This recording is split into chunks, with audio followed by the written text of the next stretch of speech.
안녕하세요. 저는 30대 후반의 돌싱입니다. 사람의 인내심이란 모두 그 한계치가 다르다고 생각해요. 작은 것에도 바로 화를 내는 사람이 있는 반면 웬만한 일들은 모두 꾹꾹 참는 사람도 있잖아요. 저는 참을성이 굉장히 많은 사람이라고 남들이 이야기를 하더라고요. 남들에게는 그렇게 보이지만 정작 저는 참을성이 많다기보다는 굳이 크게 신경을 쓰지 않는다에 더 가까운 것 같아요. 수동적인 사람은 아니지만 조금 힘든 부탁을 받아도 왜 나한테 시키냐라는 생각보다는 성취감을 더 느끼는 편이거든요. 그런데 그런 저에게도 참을 수 없는 일이 있더라고요. 그리고 그 일 때문에 저는 이혼을 하게 됐고요. 10년이 넘는 결혼 생활을 뚝 잘라버린 건 아깝다고 생각할 수도 있겠지만 저에게는 속 시원한 일이었어요. 이혼 전에는 저도 어디에나 있는 며느리였어요. 옷가게에서 일하는 남편과 회사원으로 일하는 저는 맞벌이 부부였고 애는 초등학생 아들 하나에 4살 딸이 하나 있었어요. 그리고 남편은 삼형제 중 둘째였죠. 시부와 이혼한 시모는 시골에서 혼자 살고 있었어요. 그런 시모를 챙기는 건 언제나 제 몫이었어요. 솔직히 차로 2시간 거리라 오고 가기 힘들었지만 남들 챙기는 건 다 챙겼어요. 명절, 생일, 특별한 날, 그리고 매달 한 번씩 내려가서 일을 도와드리곤 했죠. 솔직히 새 며느리 중에 저만큼 한 사람도 없었어요. 손이의 형님은 이때쯤엔 이혼을 한 상태였고 손아래의 동서는 저보다 더 멀리 떨어져 있었거든요. 책임감 같은 건 아니었고 그냥 상황이 그렇게 됐고 저도 그런 일들을 나쁘게 생각하지는 않았어요. 친정엄마가 필요할 때 부르는 것처럼 시모도 필요하니까 부른다 싶었거든요. 시부라도 있었으면 또 달랐겠지만 혼자 있는 걸 아니까요. 그리고 그런 시모는 매우 성급한 사람이었죠. 뭐든 시키고 보자는 식인데 정작 제대로 알려주지도 않고 시키려고 하니 꼭 나중에 탈나게 만드는 사람요. 게다가 인식이 아주 옛날 사람이라는 것도 있었어요. 며느리들 고생하는 건 당연하다고 생각하는 점이요. 편하게 앉아 있는 꼴을 못 본다고 해야 하나요? 추석 명절에 새 며느리가 전 부쳐놓고 준비 다 해놓고 믹스커피라도 한 잔 할라 치면 꼭 그 이야기를 하는 거예요. 앉아 있을 시간 있으면 나가서 밭이라도 가꿔라. 여자 셋 모여서 할 일 없이 노닥거리는 게 웬 말이냐? 호시절이야 호시절. 어디 며느리가 시모 앞에서 노닥거리며 쉬는 꼴을 보여? 이런 시모의 말투와 행동을 못 버틴 게 첫째 형님이었죠. 시모가 가장 자주 불렀고 마치 시모처럼 부렸다고 하더라고요. 형님의 말로는 우리 집에서 키우는 가축한테도 그렇게 못할 거야. 라더군요. 저도 전에 들은 바라 그게 어떤 건지 몰랐지만 형님이 이혼하고 나서 그 말의 뜻을 이해할 수 있었어요. 시모는 마치 저를 고용된 직원처럼 부려먹더라고요. 아니, 직원이면 편의를 봐주기나 하죠. 이건 뭐 편의조차 없는 일방적인 명령, 화냄, 질책의 연속이랄까요? 솔직히 이때쯤에는 형님의 마음이 100번, 1000번 이해가 가고도 남았어요. 집이 멀어도 시모의 부름은 멈추지 않았죠. 결국 주말마다 저를 부르기 시작하더라고요. 갈 때마다 청소와 밭일을 시키는데 가지 못한다고 하면 그 주 내내 남편을 닥달하는 거예요. 그러면 또 제가 보다 못해 가야 하는 거고요. 남편은 주말 장사가 더 잘 되니 같이 갈 수 없었고 결국 저는 아들과 딸을 친정에 맡겨놓고 시모일 거들러 주말에 시골을 내려갈 수밖에 없었죠. 그날은 제게 냉장고 청소를 맡기더라고요. 일단 안에 있는 내용물을 다 빼내야 하니 김치 냉장고에 고개를 숙여 김치통을 꺼내 들었어요. 생각보다 무거워서 끙끙대고 있다가 한 번에 훌쩍 들어 올렸는데 무게중심을 잃고 뒤로 한 발짝 디뎠어요. 그런데 디딘 곳에 미끄러운 뭔가가 있더라고요. 그걸 밟고 뒤로 넘어진 저는 뒤쪽에 있던 선반에 엉덩이를 부딪히고 말았어요. 그런데 너무 아픈 거예요. 진짜로 눈앞이 번쩍하는 통증에 들고 있던 김치통까지 떨어뜨리고 통증을 줄이기 위해 앞으로 고꾸라지듯 허리를 숙였어요. 엉덩이가 너무 아파서 견딜 수가 없는데 큰 소리에 뛰어온 시모가 한심하다는 얼굴로 쳐다보며 말하더라고요. 일하기 싫어서 요령 피우는 거 봐라. 요새 며느리들은 왜 이렇게 일하기 싫어하는 거냐? 빨랑 안 일어나? 안 아픈 거 다 알아. 어디서 이런 야가 빠진 것들만 데려와가지고는. 그렇게 막말을 던지는데 사실 이때는 화를 낼 상황도 아니었어요. 너무 아파서 정신이 없었거든요. 그런데 그때 제 발 쪽에 있는 수건이 한 장 보였어요. 아까 전에 시모가 청소하라며 던져준 마른 행주였어요. 딱 보니 제가 밟고 넘어진 게 이 행주 때문이었더라고요. 결국 저는 주섬주섬 일어나 가방부터 집어들고는 시모에게 말했죠. 너무 아프니까 병원 좀 다녀올게요. 아이고, 병원은 무슨. 걸을 수 있으면 안 아픈 거야. 꼴랑 선반에 박아놓고는 무슨. 저는 시모의 반대에도 동네 병원으로 향했어요. 뒤에서 시모가 소리를 지르는 것이 들렸지만 그 말을 듣고 있기엔 너무 제가 아팠거든요. 병원에 가서 엑스레이를 찍었는데 의사가 의아하게 보더라고요. 일단 엑스레이상 골절을 확인하기가 어렵다고 했어요. 부위로 보면 꼬리뼈랑 엉덩이뼈 쪽인데 옆에서 보면 약간 울퉁불퉁해 보이는데 그게 골절이 됐는지 안 됐는지는 이걸로는 보기 어렵다고 하더라고요. 그러면서 통증이 계속 있으면 CT를 촬영하라고 하더군요. 저는 골절이 아니길 바라며 일단 진통제를 받아 시댁에 돌아왔어요. 병원에서 별거 없대지? 거 봐라. 꼴랑 약 한 봉지 들고 올 거 뭐하러 병원까지 가서 돈을 써. 돈이 남아 도는구나. 일하기 싫으면 그냥 올라가. 사람 복장 터지게 만들기 전에. 내 자식이지만 어디 가서 저런 것들만 구해오니. 속에서 천불이 나. 그 말에 저는 시모에게 고개로 인사를 하고 차에 타고 집으로 돌아갔어요. 정말로 싸울 힘조차도 없었거든요. 차에서도 앉아있는 내내 엉덩이가 너무 아파서 악셀 브레이크 밟는 것도 힘들었거든요. 그나마 길이 잘 닦여 있어서 덜 힘들었지 만약 길이 험했다면 참지 못하고 내려야 했을지도 몰라요. 그날 저녁에 결국 저는 알아 누웠어요. 엉덩이가 아팠으니 배에 베개를 대고 엎드려 있었죠. 도저히 애를 볼 상황이 안 돼서 애들을 친정에 맡겨두고 혼자 끙끙대고 있는데 저녁 늦게 남편이 왔더라고요. 그런데 오자마자 화부터 내는 게 아니겠어요? 당신 도대체 오늘 무슨 일이 있었길래 엄마가 전화 와서 난리야. 아니, 일 안 하고 싶으면 처음부터 내려가지를 말지. 왜 내려가서 또 이런 성가신 일을 만들어? 엄마 성격 알면서 꼭 이렇게 부스럼을 만들어야 돼? 나 아픈 거 안 보여? 아파서 집에 왔는데 그게 문제야? 게다가 다친 건 어머님 탓이 더 크다고. 나한테 소리치기 전에 제대로 알아보고 소리쳐. 아니 뭘 어떻게 다쳤다고 그렇게 끙끙대? 엄마 말로는 단순 타박이라는데 뭐가 그렇게 아픈데? 엉덩이 크게 부딪히지도 않았다며. 병원도 갔다 왔고 입원하라 소리도 없었다는데 그냥 일 좀만 해주고 오면 될 일 아냐? 아무리 일이 하기 싫다고 해도 이러면 엄마도 빈정상하지. 나 진짜 아프다고 말했지. 그리고 어머님이 수건을 밑에 던지지만 않았어도 내가 그거 밟고 넘어지는 일은 없었을 거라고. 넘어진 게 내 탓이니?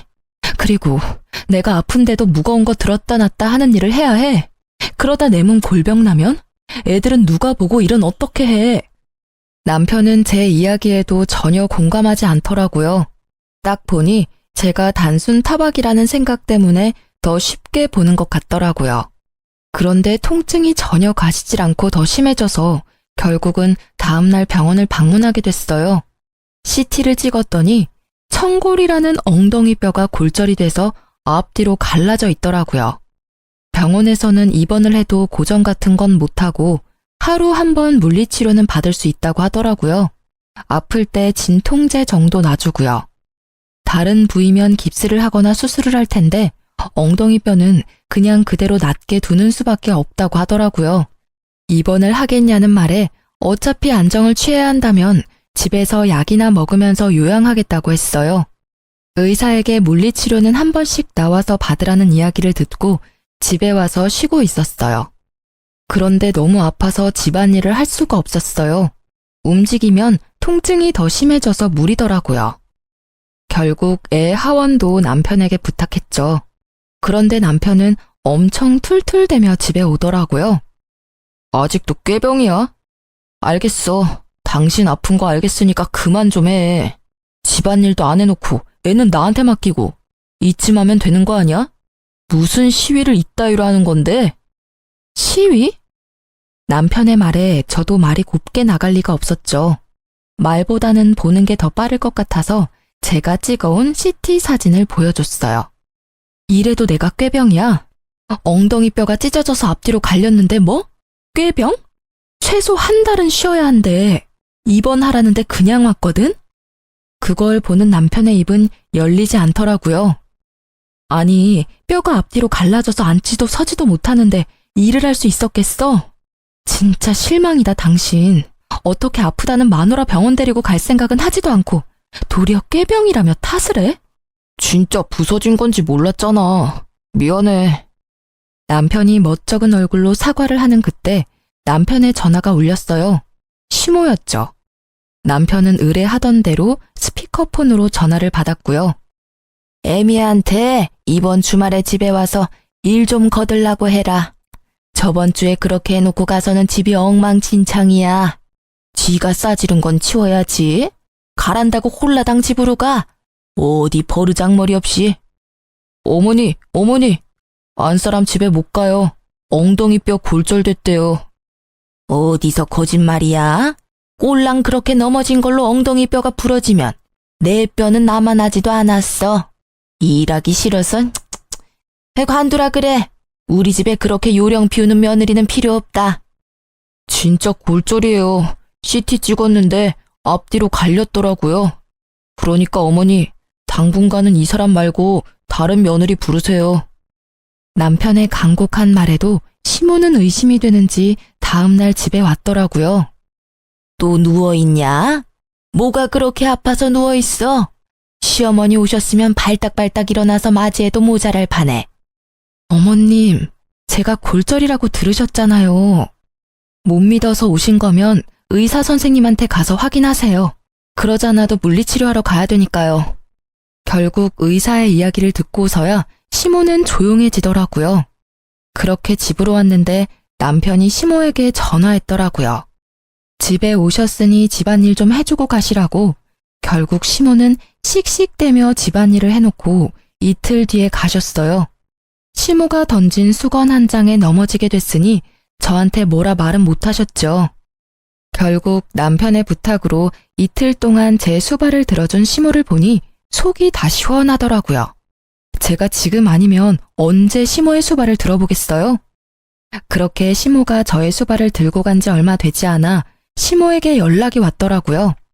저희 집 근처로 이사 오신다고요. 아무래도 첫째 형님 내외 이혼하고 일 부려먹을 사람 없으니 우리 집 쪽으로 이사 오시는 듯 했죠. 걱정이 앞섰지만 설마 지금보다 더 괴롭히겠나 싶은 마음이 컸어요. 그런데 설마가 사람 잡는다고 이사한 날부터 저를 그렇게 괴롭히더라고요. 저녁 시간 주말 할 것 없이 제가 일을 하지 않는 시간만 골라서 저를 불러내더라고요. 이유도 다양했어요. 집 청소, 요리, 짐꾼, 행사, 수발 등등등. 저는 화가 날 대로 났지만 참았어요. 혼자 사는 시모가 힘들 때는 부를 수도 있지 하고 좋게 넘어가려고 했는데 결국 그렇게 넘어갈 수 없는 일이 생기더라고요. 그날은 둘째가 어린이집 다녀온 길이었어요. 밤중부터 오르던 열이 해열제를 먹여도 내려가질 않더라고요. 결국 다음날 꼭두 새벽부터 줄을 서서 소아과를 갔는데 결과는 폐렴소견. 결국 어쩔 수 없이 입원을 해야 했어요. 애가 어리니 제가 애 옆에 있어줘야 하잖아요. 그런데 초등학생 저학년인 아들을 혼자 둘 수는 없잖아요. 그래서 결국 가까이 있는 시모에게 연락했어요. 친정은 시댁보다는 멀고 애 학교 보내기에도 힘든 것 같아서 시모를 찾았는데 그게 나중에 저를 후회하게 만들 줄 이때는 진짜 생각지도 못했어요. 솔직히 시모가 손주를 나쁘게 할 리 있겠어요? 잘해주면 잘해줬겠지 하는 마음이었는데 일단 둘째 먼저 입원시켜놓고 남편에게 잠시 같이 있어달라 했어요. 집에 와서 첫째를 시모에게 맡겨놓고 집에 돌아와 저는 둘째 입원을 위한 짐을 싸기 시작했어요. 한창 다 싸고 이제 일어나려는데 현관문 소리가 들리더라고요. 고개를 내밀어 보니 첫째가 들어오고 있더라고요. 저는 당황해서 아이에게 무슨 일인지 물었는데 할머니가 집에 가라고 했다고만 하더라고요.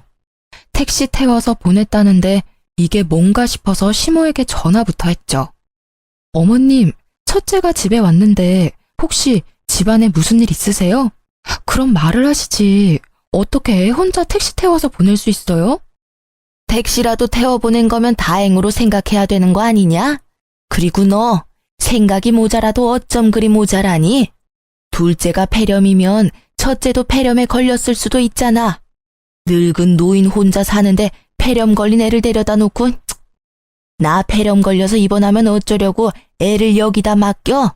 몰상식한 짓도 정도껏 해야지. 이제까지 시모일은 나 몰라라 하더니 지들 힘들 때는 애나 맡기고 말이야. 어머님, 첫째는 이미 검사했는데 폐렴이 아니래요. 폐렴도 아닌 애를 맡아주시는 게 그렇게 힘드세요? 아님 병원 말을 못 믿으시는 거예요? 난 다 못 믿어. 괜찮다고 했다가 나중에 진짜 폐렴이면 어쩔 거야? 나 죽는 꼴이 그렇게 빨리 보고 싶니? 아예 나 죽으라고 고사라도 지내지 그래. 그 막말에 제가 할 수 있는 말은 없었어요. 말이 통해야 말을 하죠. 하지만 머리통에 연기가 날 만큼 화가 나긴 했어요. 저를 괴롭히는 건 참을 수 있어도 내 자식 괴롭히는 건 못 참겠더라고요. 저는 결국 아무 말 없이 시모 전화를 끊었어요. 그리고 남편에게 바로 전화했죠. 어머님이 첫째 돌려보냈어. 어머님 도움 못 받게 생겼으니까 자기가 시간 좀 내. 뭐? 왜 애를 안 봐주신대? 혼자 사는 늙은이 폐렴 걸리게 만드는 며느리라며 아주 난리도 아니셨거든? 아직 초등학교 저학년인 애를 택시 태워서 홀라당 집에 보내셨더라. 기도 안 차서 정말. 그러니까 당신이 퇴근 후에 둘째 병간호해. 결국 남편과 저는 번갈아 가며 두 아이를 케어하게 됐죠. 남편은 낮에 일을 하는 동안 첫째는 학교와 학원으로 시간을 보내고 저는 둘째 병간호를 했어요. 그리고 남편은 퇴근 후에 둘째 병간호를 하고 저는 저녁에 첫째 밥 먹이고 함께 있어준 뒤에 애가 잠든 밤에 홈캠을 애 방에 켜두고 병원으로 와 남편과 바통 터치했어요. 진짜 피말리는 날들이었어요. 그런데 주말이 되니 첫째가 아침부터 쭉 혼자잖아요. 남편은 주말이 바쁘고 주말은 지나야 둘째는 퇴원이고 결국 남편이 시모에게 재차 부탁해서 애 밥만 챙겨주라고 했어요. 남편과 제가 없는 점심 식사만요. 그렇게 주말이 잘 지나가나 했는데 오후 4시쯤 전화가 왔어요. 첫째한테서요. 엄마, 나 배고파. 집에 먹을 거 없어? 응? 점심 많이 안 먹었어? 집에 사놓은 건 없는데. 혹시 엄마가 배달시켜줄까? 응. 알았어. 엄마가 분식 시켜줄게. 근데 점심 맛이 없었어? 엄마가 너 좋아하는 반찬 많이 해놓고 왔는데? 몰라. 할머니가 밥 안 주고 빵 하나랑 우유 하나 주고 가셨는데. 뭐? 식사를 안 챙겨주셨다고? 냉장고에 반찬 가득 넣어놨는데? 그거 안 차려주셨어? 몰라. 난 방 안에 있었어. 할머니가 빵이랑 우유 주면서 나더러 방에서 나오지 말라고 했어. 할머니 계시는 동안에는 절대로 방문 밖에 나오지 말라고. 병균 옮기면 할머니한테 혼날 거라고. 그래서 계속 방 안에 있었는데 너무 배가 고파서. 할머니가 너한테 진짜 그렇게 이야기했어? 저는 경악을 금치 못했어요. 세상에 어느 할머니가 친손주를 병균 취급을 해요? 열받은 저는 남편에게 전화했죠. 당신 어머님 좀 어떻게 해봐. 왜 그러시는 거야 정말? 왜 또 무슨 일인데 일하는데 전화를 해? 웬만하면 집에 가서 하자, 응? 집에 오면 이야기할 시간이라도 있어? 내일도 어머님 우리 집에 오실 건데 애를 병균 취급하면서 방에서 나오지도 못하게 했다고. 여보, 유난 떨지 마. 애가 과장되게 말하는 거겠지. 엄마가 설마 그럴 리가 없잖아. 당신은 당신 엄마를 너무 몰라. 그렇게 하고도 남을 사람이거든? 지금 당장 둘째 병원 앞으로 와. 지금 일하는데 어떻게 가냐고. 말이 되는 소리를 해. 애가 아파서 병원에 입원했는데 왜 일을 못 봐줘? 당신 혼자 일하는 거 아니잖아. 다른 일에는 다른 직원한테 부탁해서 잘도 빠져나오더니 애 아플 때는 왜 못해? 결국 제 말에 남편은 투덜거리며 병원까지 왔더라고요. 저는 그 길로 집으로 갔어요. 첫째 아들이 덩그러니 거실에 앉아서 TV를 보고 있더라고요. 괜찮은가 싶은 마음도 잠시 아들이 몰래 눈물을 훔치더라고요. 아들, 울었어? 왜 울어? 엄마가 여기까지 왔잖아. 뚝해, 응? 엄마, 할머니가 나더러 병균 덩어리래.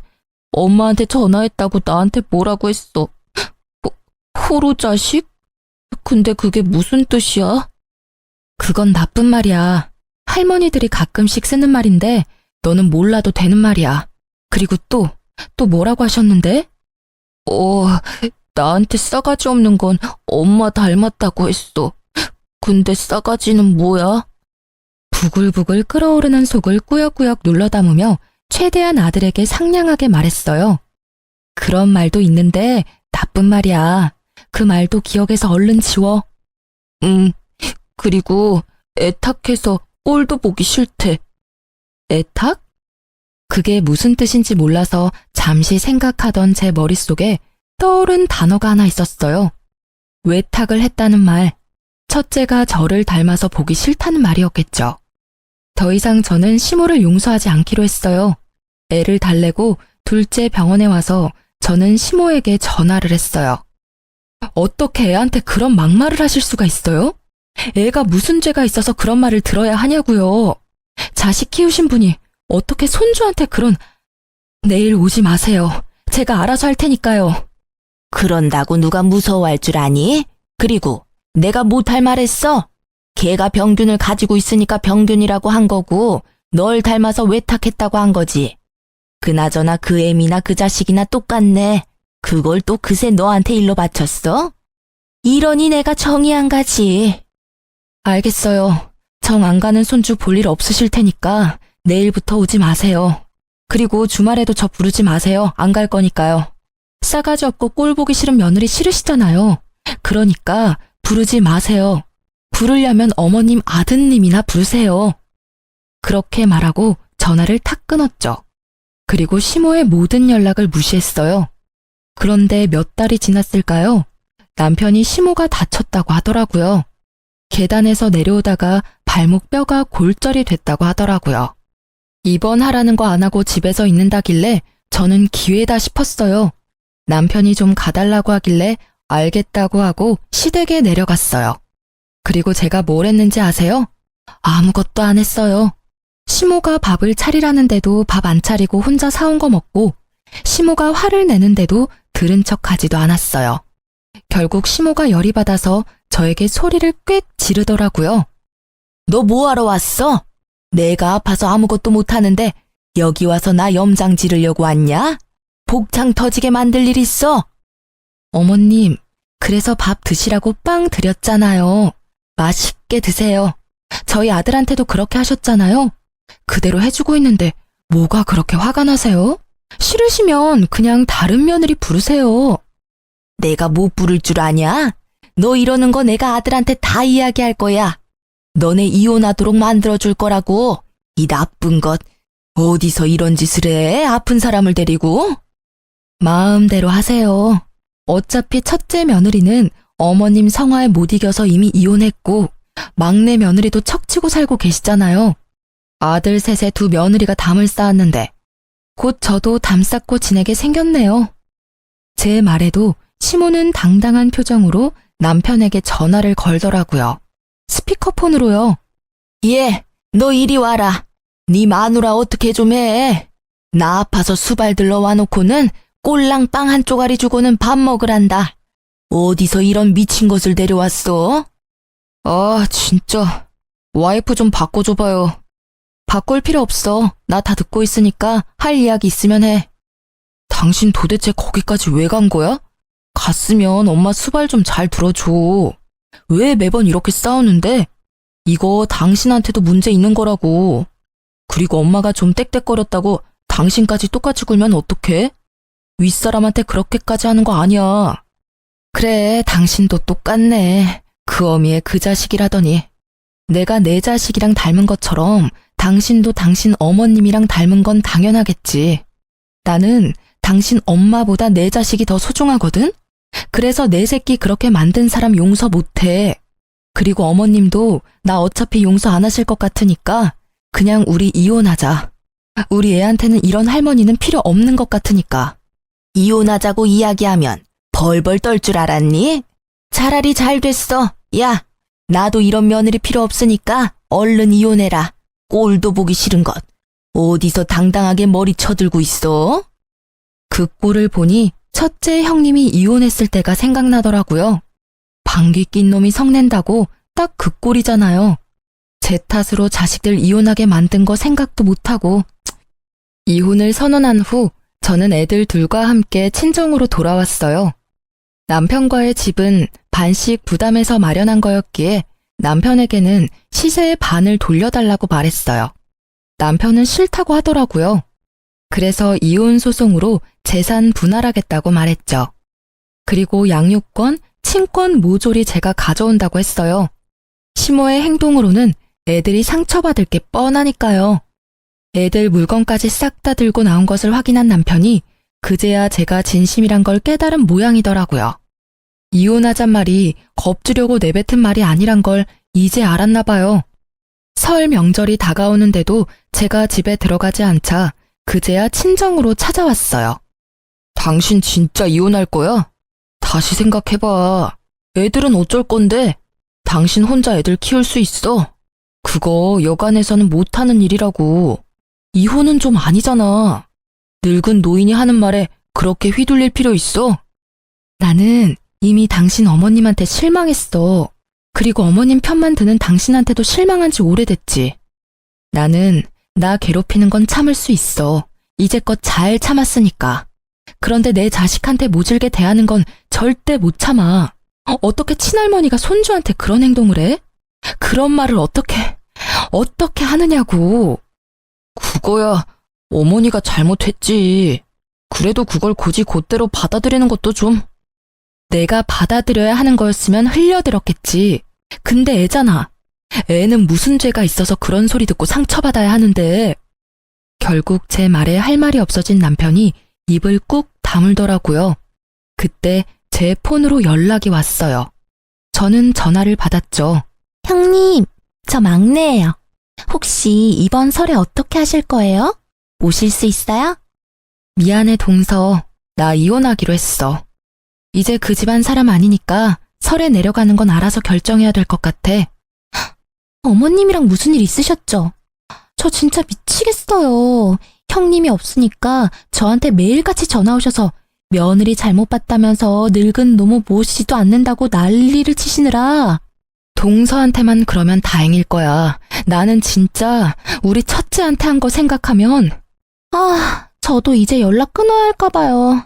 저번에 혹시나 싶어 한번 시골 갔는데 아침부터 저녁까지 일을 시키는데 밥도 제대로 안 주시는 거 있죠? 우리 친정에서는 남편 오면 닭부터 전복까지 몸에 좋은 거에다가 먹이기 바쁜데 전 밥도 못 얻어먹고 일만 하다 올라오잖아요. 그러니 말이야. 어쨌든 난 앞으로 쭉 그 노인네 보러는 안 가. 이혼할 거니까. 결국 그렇게 되네요. 첫째 형님부터 둘째 형님까지. 저도 올해부터는 시댁 안 가야겠어요. 어머님한테 당한 거 생각하면. 그렇게 전화를 끊고 나자 이번에는 시모에게 전화가 오더라고요. 전화를 받지 않으려니 눈앞에 있는 남편이 훤히 보여 차라리 전화를 받고 제 의지를 보이는 게 낫다고 생각했어요. 네. 그래, 너 이번 설에 내려오너라. 네가 잘못한 거는 내가 다 덮어줄 테니까. 어차피 이혼하고 나가봐야 너만 고생 아니냐?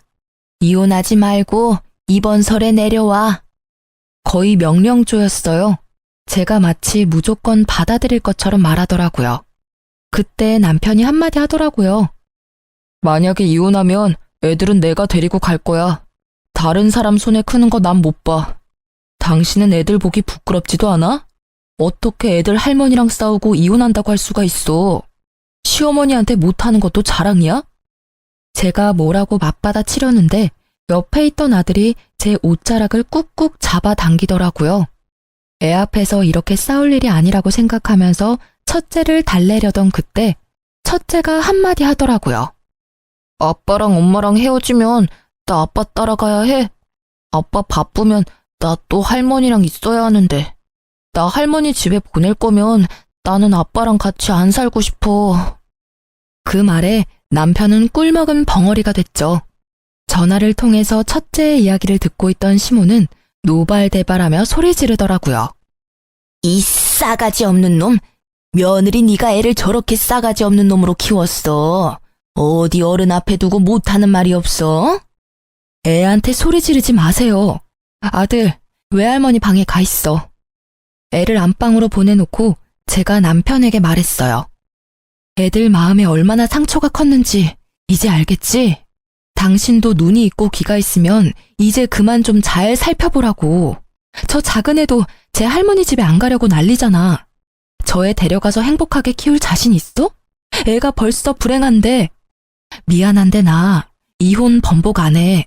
그리고 애도 못 데려갈 거야. 애 데리고 가겠다고 하면 끝까지 싸울 거니까. 결국 제 말에 남편은 집으로 돌아갔죠. 그리고 이혼 소송도 마무리가 잘 됐죠. 제가 시모에게 당한 일들로 인해 제게 좀 유리하게 됐어요. 게다가 당연히 애들 친권과 양육권도 제가 가져왔고요. 그런데 이혼 후 동서에게 연락을 받았어요. 형님, 잘 지내세요? 저도 이혼하게 됐어요. 어머님이 하나뿐인 며느리 감싸줄 줄 알았는데 더 부려먹으시더라고요. 게다가 조금이라도 바른 소리 할라치면 두 형님들 욕을 하면서 저한테 똑같은 년이라고 막말을 하시는데 어떻게 그걸 당하고 사셨나 몰라요. 남편에게 이야기했더니 엄마가 원래 그런 성격인 걸 어쩌냐네요. 참나. 내 편 들어줬으면 시댁이랑 인연 끊고 남편이랑 잘 살아보려 했는데 세상 일 제 맘대로 되는 게 하나도 없더라고요. 그리고 혹시 아세요? 고부 갈등으로 이혼하는 거면 시모한테 위자료 청구도 된대요. 전 제가 당한 일 다 증거 모아서 위자료도 청구했어요. 동서의 말에 저는 웃을 수밖에 없었어요. 형제 셋이 나란히 시모를 이유로 이혼하게 된 것이 너무 웃기더라고요. 결국 돈까지 뜯기고 며느리들은 모두 이혼하는 상황이 되니 지금은 더 이상 삼형제 중 그 누구도 시댁에 들리지 않는다더군요. 참 꽃이다 했어요. 이혼 후에 저는 친정과 가까운 곳에 자리 잡고 애를 키우고 있었어요. 친정 부모님의 도움을 많이 받았어요. 애들은 친정엄마와의 사이에 애착이 잘 형성되었던 터라 부모님에게 뭔가 해드리고 싶은 마음으로 여행을 갔어요. 그런데 여행지에서 돌아오다가 엄마가 돌부리에 걸려 넘어져 대퇴골 골절로 요양병원에 단기 입원하게 됐어요. 3달간의 치료가 끝나면 집으로 다시 모셔가려고 했죠. 친정엄마 입원 후 2달 동안은 매일같이 친정엄마를 보러 갔어요. 그리고 매주 주말에는 오빠 내외와 함께 애들 둘을 데리고 함께 병문안을 갔죠. 그렇게 퇴원을 2주 앞두고 주말에 가족 다 같이 엄마 면회를 가던 날이었어요. 병실에 들어가다가 저는 깜짝 놀라 멈췄어요. 그 방에 전 시모가 앉아있는 게 아니겠어요? 이게 무슨 일인가 싶었는데 아들이 아무것도 모른 채 들어오다가 전 시모의 얼굴을 보고는 제 뒤로 후다닥 숨어버리더라고요. 저 망할 놈. 넌 할머니한테 인사도 안 하냐? 예의는 어디 갖다 팔아먹었어, 어? 여전히 싸가지 없는 걸 보니 네 엄마가 아주 잘 키우고 있나 보다, 응? 그 빈정거리는 말투에 그 카랑카랑한 목소리. 전혀 예전과 달라진 게 없는 모습을 보니 오랜만에 가라앉았던 화가 솟구치는 기분이었어요. 아니, 왜 남의 귀한 손주한테 소리 질러요? 애 놀라면 당신이 책임질 거야. 우리 강아지 일로 와. 저 망할 할망구가 노망이 들었나? 왜 애를 울려? 친정 어머니의 등 뒤로 쫓아가 숨는 손주를 보던 시모가 이번에는 막말을 쏟아붓더라고요. 아이고, 네가 우리 아들이랑 결혼만 안 했어도, 네가 아들이랑 이혼만 안 했어도 내가 이 꼴로 병원에 갇혀있지는 않았을 거다. 망할년, 내 신세가 어쩌다 이리 됐을꼬. 처음부터 네 년이랑 우리 아들을 결혼시키는 게 아니었어. 애초부터 마음에 썩 들지도 않은 며느리를. 네 엄마도 참 딱하다. 친정엄마 여기 버려두고 니들끼리 잘 지내고 있겠지. 저는 어이가 없더라고요. 우리가 어떻게 지냈는지 알지도 못하는 사람이 왜 우리 일에 이렇게 참견인 건지. 제가 한마디 하려는데 갑자기 옆 침대 아줌마가 먼저 말을 하더라고요. 아니, 언제 봤다고 할머니네 가족을 욕해요? 이만큼 화목한 가족도 없는데. 노인네가 노망이 들어도 한참 들었구만. 다른 사람들이 다 그런 짓 해도 이 집 사람들은 그럴 리 없어요. 이렇게 알뜰살뜰 엄마를 보살피고 간병하는 것도 힘든 일인데 제 집 팔아서 친정엄마 집을 다니게 쉽게 고쳐주는 건 더 힘든 일이지. 세상에 이런 딸 있으면 소원이 없겠구만. 그렇지. 나는 아들 하나 있었으면 이런 며느리 하나 얻고 싶구만. 이런 며느리 있으면 내가 늙어 죽을 때까지 마음고생 안 해도 될 사람이라고. 매번 올 때마다 생판남인 우리까지 챙겨주는 사람이 세상에 어디 흔할까? 이렇게 말하는 분들은 모두 엄마와 같은 병실의 환자분들이셨어요. 6인실을 같이 쓰시는 분들인데 매번 맛있는 과일이나 음식 사와서 같이 나눠 먹었더니 다들 저희한테 무척 잘해주셨거든요. 아무것도 모르는 것들이 껴들긴 왜 껴들어? 어린 놈의 새끼도 저 여우 같은 년도 다 똑같이 싸가지 없는 나쁜 년놈들이라고. 저것들 때문에 내가 여기 갇혔지. 내 모를 줄 알고? 저는 이혼 후에 그쪽 가족분들과 연락한 적 단 한 번도 없어요. 그러니 여기 와 계시는 것도 그쪽 가족분들의 생각이시겠죠. 엄한 사람한테 누명 씌우지 마시고 애한테 욕도 하지 마세요. 저희는 이제 엄연히 남이라고요. 이런 식으로 욕하고 소리치면 저희도 참지 않을 거예요? 안 참으면 어떡할 건데? 그런다고 내가 무서워할 줄 아냐? 너, 네가 여전히 내 아들 조종하는 거 내가 모를 줄 알아? 여기서 꺼내. 나 여기서 꺼내주란 말이야. 제가 왜 그런 짓을 해요? 그 사람 본 적도 한참 전인데 말이 되는 소리를 하시라고요. 이러니 며느리가 셋이나 도망가죠. 그리고 자식들도 돌보고 싶겠어요? 본인한테 물으세요. 어머니가 하신 행동이 지금 이 상황을 만든 거니까. 이혼한 지 도대체 얼마나 지났다고 생각하세요? 이미 완전 남남이라고요, 남남. 결국 빈정상한 우리는 2주가 남았지만 같이 있을 수 없다는 생각에 퇴원수속을 밟기로 했어요. 그런데 퇴원수속 밟는데 전 남편이 들어오더라고요. 서로 깜짝 놀랐죠. 당신 어머니 들어오신 지 며칠 되지도 않는데 퇴원해? 우리 때문이라면 걱정 마. 지금 퇴원수속 밟고 있으니까. 그런 거 아니야. 병원에서 폭력성 있는 노인은 안 된다고 하는 바람에 다른 곳으로 옮기는 거야. 같은 병실에 있는 할머니 한 분을 밀쳐서 넘어뜨렸더라고. 참 여전하시네. 사람 변하기 힘들다고 하지만 며느리가 셋이나 떨어져 나갔는데도 전혀 바뀐 게 없으셔. 우리도 그것 때문에 힘들어 죽겠어. 당신한테는 참 못할 짓 했지. 그리고 그걸 이제야 알아차린 것도 미안하고. 이제야 알아차린 거야? 당신도 참 늦다. 어떻게 이런 사태를 여태껏 모를 수가 있어? 그래도 이렇게 알아차린 것도 다행이지. 당신이 당신 엄마 편들 때 모습을 생각하면 이런 결과는 참 놀랄만한 일이긴 해. 큰형이 재혼하려는 문제 때문에 알게 됐어, 우리도. 형 재혼하려고 여자 데리고 왔는데 그 형수님 될 분도 예전 형수님처럼 엄청 부려먹으려고 하셨나 봐. 근데 그 형수님도 보통 분은 아니라서 결국 엄마랑 연 안 끊을 거면 자기랑 끊어야 한다고 하는 바람에 형도 재혼에 다시 실패했거든. 그러고 나서 형이 나서서 어머니 어떻게든 해야 한다고 하더라고. 이런 식이면 우리 셋 중에 그 누구도 재혼에 성공하지 못할 거라고 말이야. 솔직히 우리 형제 전부 다 그때쯤에는 다들 눈을 뜬 거지. 어떤 게 좋을까 고민했는데 삼형제 중 누구도 어머니를 맡으려는 사람이 없어서 결국에는 어머니 집 처분하고 돌아가실 때까지 요양원에서 모시자라는 결론이 됐고, 전 남편은 부끄러운 건지 괴로운 건지 연신 얼굴을 쓸어내리며 말하더라고요. 하긴 저런 상태의 사람을 집에서 케어하긴 힘들 테니까. 제가 사무실 밖에 있는 전시모를 힐끔 쳐다보며 말했어요.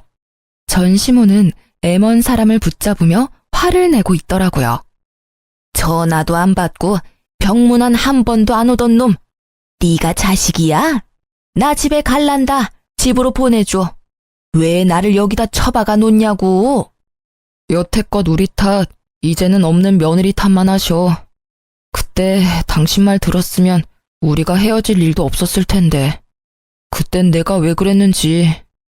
후회하지 마. 난 지금 잘 살고 있어. 당신도 앞으로 잘 살아. 그때 한 당신 선택이 지금 당신을 만든 거니까. 나한테도 과거 이야기 꺼내지 말고. 전시모가 어떻게 살아왔는지 눈에 훤하더라고요. 사람을 칼같이 쳐내며 좋으실 대로 살아오셨으니 옆에 버틸 사람이 없는 거겠죠. 그렇게 시모가 사무실 밖에서 집에 가고 싶다고 외쳤지만 결국 다음 목적지는 다른 요양원이더라고요. 마지막까지 시모는 자기 잘못을 모르더라고요. 아들들에게 배신당한 것을 이제는 없는 며느리 탓을 하는 걸 보니 말이에요. 집도 처분당해서 나가더라도 갈 곳이 없을 텐데 저리 집에 가자고 용을 쓰다니. 그 집에는 더 이상 자신을 그리워할 사람이 아무도 없다는 걸 아직까지 믿지 못하더라고요. 그렇게 전 남편과의 짧은 재회 후 저는 다시 일상으로 돌아갔어요. 아이 둘은 제법 컸고 재혼 생각은 아직 없지만 좋은 만남을 이어갈 사람도 생겼어요. 그렇지만 어떤 이유에서건 제 아이들을 상처받게 할 사람들과는 인연을 맺고 싶지 않은 게 제 마음이에요. 친할머니에게조차 남보다 못한 취급을 받은 아이들에게 더 이상 상처를 주고 싶지 않아서 남들보다 더 신중해질 수밖에 없더라고요. 제가 제 삶을 찾아가는 건 아마 아이들이 지들 인생을 찾아 독립을 하고 난 뒤일 거예요. 어떤 사람들은 그게 늦다고 생각할지 모르겠지만 저에게는 그게 제일 좋은 선택이라는 생각이 들거든요. 이렇게 글을 쓰고 보니 저도 참 순탄치만은 않은 인생을 살아왔다는 걸 실감하게 되네요. 누가 이런 경험을 할 수 있겠어요? 물론 돈 주고도 하고 싶지 않을 경험이긴 하지만 3명의 며느리를 이혼시키는 시모라니. 예전에는 치가 떨릴 만큼 싫었는데 지금은 참 대단한 사람이라는 생각이 들어요. 어떻게 살아오면 그런 사람으로 완성되는 건지. 이 글을 쓰면서 예전의 일들을 꺼내보는 것은 그리 즐거운 일은 아니었지만 이왕 꺼낸 김에 이 글을 읽는 분들이 함께 욕하고 화내주시면 제게 큰 위로가 될 것 같아요. 제 사연 들어주셔서 감사합니다.